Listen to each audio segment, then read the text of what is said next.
So I just got my radar mount from Country Joy Craft in the mail today, and already installed it. Took the suction cups off, box that came in, plastic bag.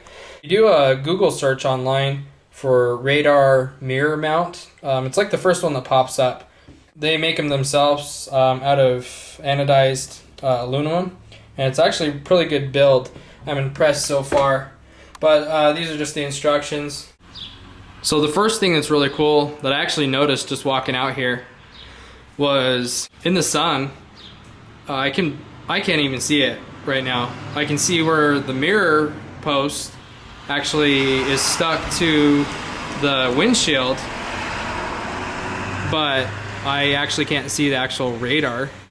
And as you get closer, maybe it's just the time of day, but I mean with a suction cup you definitely see it on there.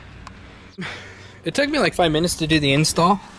This is actually what it ends up looking like. I have an 09 WRX. I was kind of worried one thing about the auto dimming mirror, but some of the cars that I had sent back installations that they had done were like the 07s with the home link. And this is basically what this is, but without the garage door opener built in. So I wasn't too worried about it, but it was a concern. And right now I'm just using the cord that came with the actual Escort itself.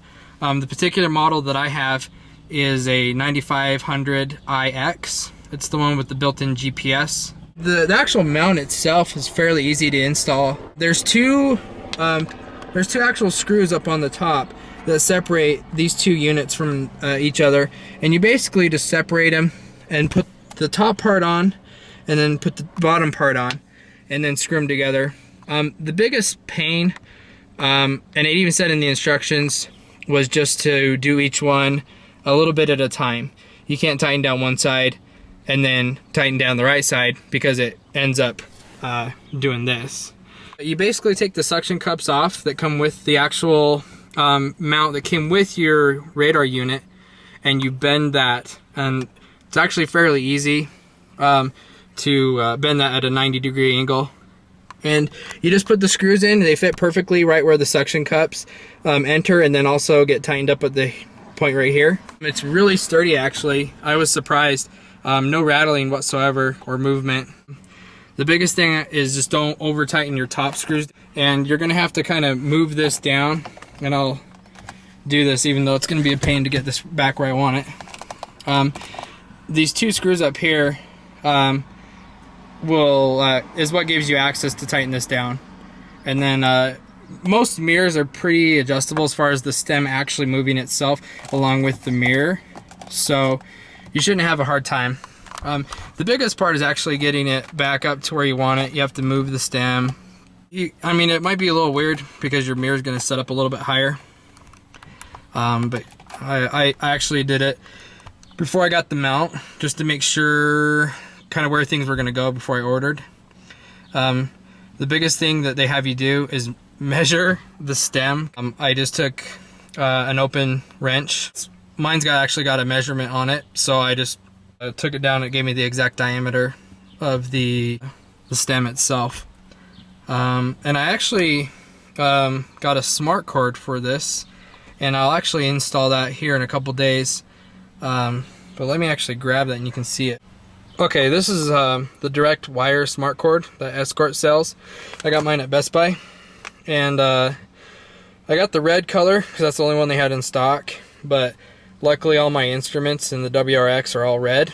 The only thing that's different is my Pioneer Bluetooth deck that I have. It's blue, so big whoop-de-doo. But basically this is what it looks like. It actually can wire up directly to a power source. You can take it directly to the battery, I assume. And then there's also the little app. But yeah, it just looks like that. Same thing. It's just that now your cords are coming out of the back. Really cool spot that I actually mounted my microphone in was this cubby hole, because I never use this other than to stick my cell phone in there. So I put the microphone in here. I had him install the microphone and then took it out through the back, and that also, you know, kind of saved time on the install, and then gave him direct access to this really easily. and it's a good spot.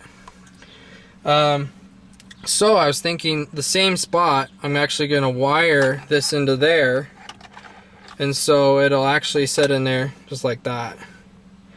It'll be right next to the microphone. They can take it through the same hole, and then I have access to the mute button and then the alert, even though it's like just a look up to see an actual band that's being displayed.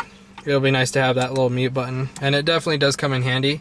Press on the unit than it is reaching up to do that while you're driving. And then basically the smart wire will come out from here and then go up through the current channeling where the wires are for the mirror, and then come along here and then down through the side molding. The only thing I'm afraid of with this is that it does have an airbag in there, so if I were to get in a wreck, it could cause some problem. Just down through the back of the actual dash and then up through here. So should work out really well. When it's all done, I'll shoot another video. But hopefully this was helpful to the people that are looking for this type of thing. It definitely does look a lot better. I can imagine that when I get my smart cord put in, it'll look a lot more permanent or professional. So unless you like the ghetto cord hanging down, then maybe that's your thing, but not me. Alright, as promised eons ago, I was going to show you how we wired this. And so the direct wire just came up through here, the channel down the center, and there's plenty of room in there. Come down this way through here and then right into there, just like that. So I get the mute feature and all that good stuff, and still enough room to put my phone or whatever wants to go there. And so that's how it looks. Alright, glad we talked about it.